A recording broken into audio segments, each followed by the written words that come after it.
Hello guys, welcome back to my YouTube channel. Soft voice, strong show, infinite spark. Welcome to Midnight's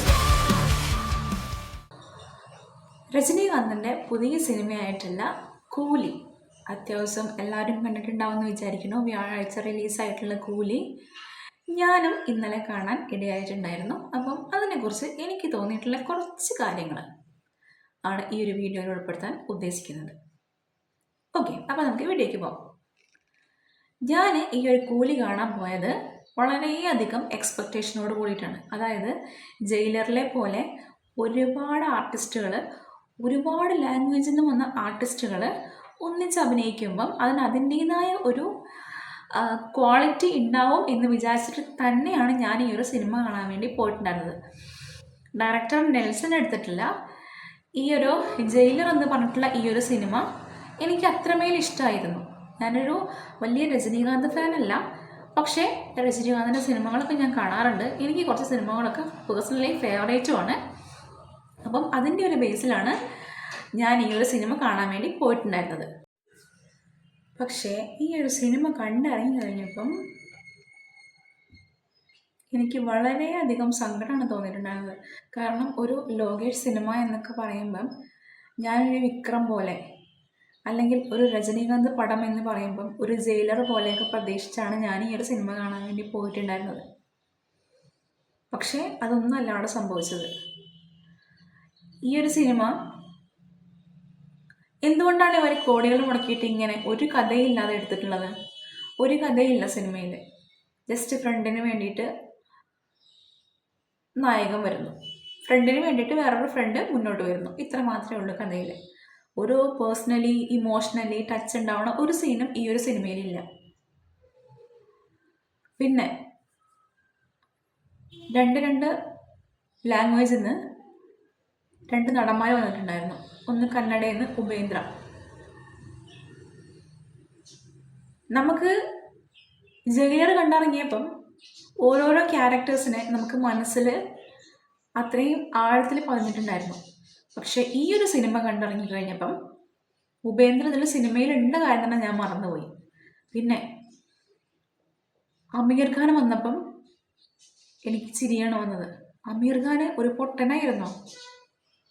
കാരണം ആ ഒരു വ്യക്തി ചെയ്യുന്നത് ആ ഒരു വ്യക്തിക്ക് ഒരു ബോധം ഉണ്ടായിരുന്നില്ലേ കഥ കേൾക്കുമ്പോഴോ? അല്ലെങ്കിൽ അറ്റ്ലീസ്റ്റ് ഈ കഥ കേട്ടില്ലെങ്കിൽ കുഴപ്പമില്ല, ഈ സിനിമ ചെയ്യുമ്പം, അതായത് ഈ ഒരു സീൻ അഭിനയിക്കുമ്പോൾ ഇയാൾക്ക് അറിയില്ലായിരുന്നോ ഇതാണ് ഞാൻ ചെയ്തുകൊണ്ടിരിക്കുന്നതെന്ന്? വളരെയധികം കോമാളിയായിട്ടുള്ള ഒരു ക്യാരക്ടറാണ് അമീർ ഖാൻ ഈ ഒരു സിനിമയിൽ ലോകേഷ് എന്ന് പറഞ്ഞ സംവിധായകൻ കൊടുത്തിട്ടുണ്ടായിരുന്നത്. അങ്ങനെ തന്നെ വേണം പറയാനായിട്ട്, അങ്ങനെ പറയാൻ പറ്റുള്ളൂ.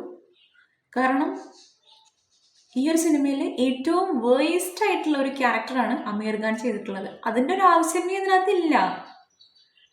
അമീർ ഖാൻ എന്ന് പറയുന്ന ഒരു വലിയ നടൻ അവിടെ വരേണ്ട ഒരു ആവശ്യം അവിടെ ഇല്ലായിരുന്നു. പിന്നെ ചുരുക്കി പറയുകയാണെങ്കിൽ ഈ ഒരു സിനിമേൻ്റെ മ്യൂസിക്കോ ബാക്ക്ഗ്രൗണ്ട് സ്കോറോ ഉള്ളില്ല. നമുക്കൊരു നോട്ടീസബിൾ ആയിട്ടുള്ള ഹൈപ്പ് ഈ ഒരു സിനിമയിൽ തരുന്നില്ല. ചുരുക്കി പറഞ്ഞിട്ടുണ്ടെങ്കിൽ ഈ ഒരു സിനിമയിൽ 3 ആൾക്കാരെ നമുക്ക് നോട്ടീസ് ചെയ്യാൻ പറ്റും. ഒന്ന് സൗബിൻ, ഒന്ന് തെലുങ്കിൽ നിന്ന് വന്ന നാഗാർജുന, ഒന്ന് ശ്രുതി ഹാസൻ. ഈ 3 പേർക്കാണ് ഈ ഒരു സിനിമയിൽ മുൻതൂക്കമുള്ളത്. രജനീകാന്തിനും യാതൊരു കാര്യവും ഈ സിനിമയിൽ ഞാൻ കണ്ടില്ല. നമ്മുടെ ജയിലർ കണ്ടപ്പം ഒരു രോമാഞ്ചം ഉണ്ടായിരുന്നു. ഓരോ സീനിലും ഓരോ ഭാവത്തിലും, അതായത് രജനീകാന്തിൻ്റെ മുഖത്തെ ഓരോ ഭാവത്തിലും ഒരു ഫീൽ ഉണ്ടായിരുന്നു.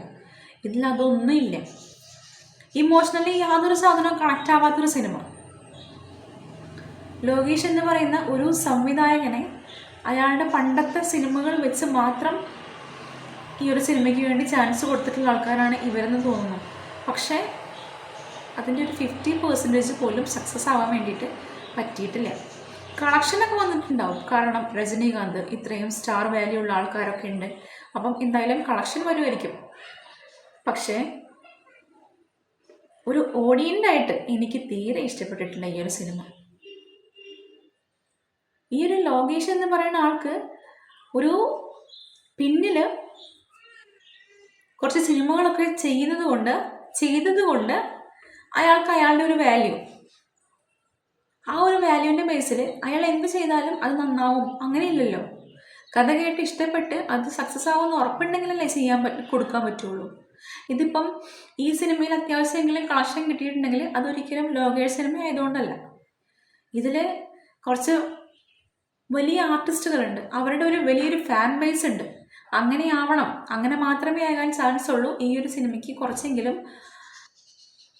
കളക്ഷൻ വന്നിട്ടുണ്ടെങ്കിൽ.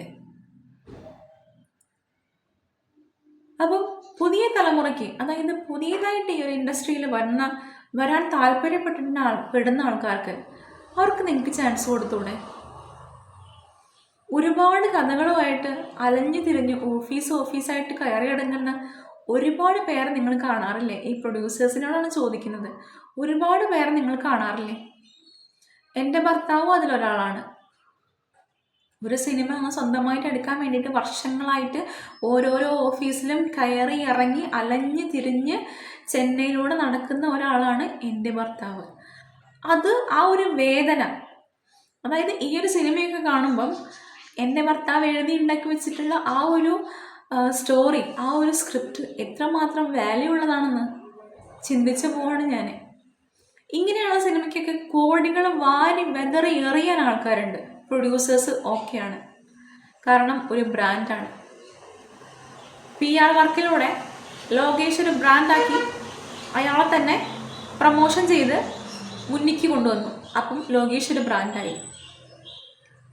പക്ഷെ നമുക്ക് അങ്ങനെ പൈസ വാരി എറിഞ്ഞ് ഒരു PR വർക്കിന് പോകാനുള്ള ഗതിയൊന്നും ഇപ്പം ഇല്ലാത്തത് കൊണ്ട് നമ്മൾ ജെനുവനായിട്ടുള്ളൊരു മാർഗം അന്വേഷിച്ചുകൊണ്ട് ഓരോരോ ഓഫീസായിട്ട് കയറി ഇറങ്ങി ഈ ഒരു കഥ, ഈ ഒരു സ്ക്രിപ്റ്റ് എന്ന സിനിമയാക്കാൻ വേണ്ടിയിട്ട് ഒരുപാട് നാളായി, വർഷങ്ങളായിട്ട് അലയുന്നുണ്ട്. അവിടെയൊന്നും ഒരു ചാൻസും ഇല്ല. പക്ഷേ കുറച്ച് സിനിമകൾ ഹിറ്റായതുകൊണ്ട് ഇനി അങ്ങോട്ട് എന്ത് ചെയ്താലും ഇയാൾ നന്നായിട്ടേ ചെയ്യുള്ളൂ എന്ന് അന്ധമായിട്ട് ഈ ഒരു ഡയറക്ടറെ വിശ്വസിച്ച് കോടികൾ വലിച്ചെറിഞ്ഞു കൊടുത്ത ഈ ഒരു പ്രൊഡ്യൂസറിനൊക്കെ എന്താണ് പറയേണ്ടത്? ഒരുപാട് ആൾക്കാരുണ്ട് നിങ്ങളുടെ മുമ്പിൽ, നിങ്ങളൊന്ന് നോക്കിയാൽ മതി. ഒരുപാട് ആൾക്കാരുണ്ട് നല്ല കഴിവുണ്ടായി, നല്ല സ്ക്രിപ്റ്റോട് കൂടിയിട്ട് നല്ല രീതിയിലൊന്ന് മുന്നോട്ട് വരണം, ഈ ഒരു സിനിമയൊന്ന് സ്നേഹിക്കുന്ന, എനിക്കും ഈ ഒരു ഇൻഡസ്ട്രിയിൽ ഒരാളാവണം എന്നുള്ള രീതിയിൽ ഒരുപാട് ഓഫീസുകൾ കയറി ഇറങ്ങി നടക്കുന്ന ഒരുപാട് ആൾക്കാരുണ്ട്. അവർക്കൊരു ചാൻസ് പോയി കൊടുക്കത്തില്ലേ? കൊടുത്ത് നോക്കത്തില്ലേ? നിങ്ങൾക്ക് പ്രൂവ് ചെയ്ത ആൾക്കാർക്ക് മാത്രമേ ഉള്ളൂ കഴിവ്. പ്രൂവ് ചെയ്യാത്ത ആൾക്കാർക്കും കഴിവുണ്ട്. നിങ്ങളൊരവസരം കൊടുത്താലല്ലേ അവരുടെ ആ ഒരു കഴിവിനെ അവർക്ക് പുറത്ത് കാണിക്കാൻ പറ്റുള്ളൂ.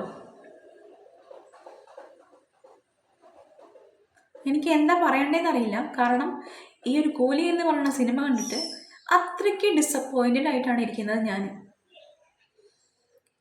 ഒട്ടും അക്സെപ്റ്റ് ചെയ്യാൻ പറ്റാത്ത ഒരു കഥയായിപ്പോയി ഇത്. കഥയും സ്ക്രീൻ പ്ലേയും ഒന്നും കൊള്ളത്തില്ല, സത്യമാണെങ്കിൽ ഒന്നും കൊള്ളത്തില്ല.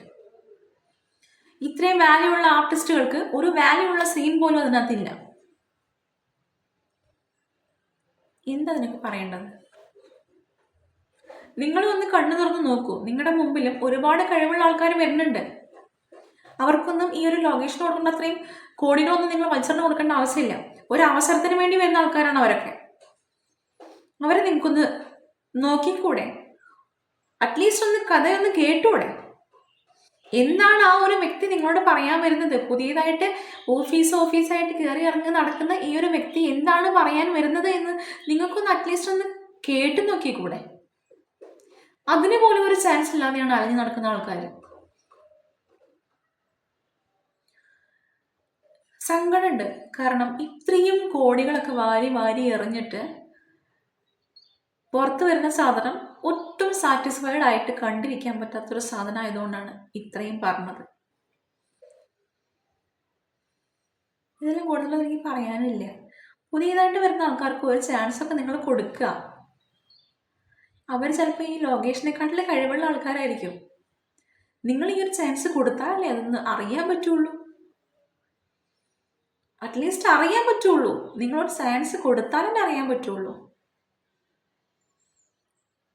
പേഴ്സണലി ഞാൻ അനുഭവിക്കുന്ന കാര്യങ്ങളാണ് കേട്ടോ ഞാൻ ഈ പറഞ്ഞത്. എൻ്റെ ഹസ്ബൻഡ് ഓരോ പ്രാവശ്യവും ചെന്നൈയിൽ നിന്ന് വരുമ്പോഴും ഭയങ്കര സങ്കടത്തോടെയാണ് വരാറുള്ളത്. കാരണം ഒരുപാട് പ്രതീക്ഷയോടെയാണ് വീട്ടിൽ നിന്ന് പോകാറുള്ളത്. തിരിച്ചു വരുന്നത് ഭയങ്കര സങ്കടത്തോടു കൂടി, ഒരാളെ ഒന്ന് കാണാൻ പോലുള്ള അവസരം കിട്ടാതെയാണ് വരാറുള്ളത്.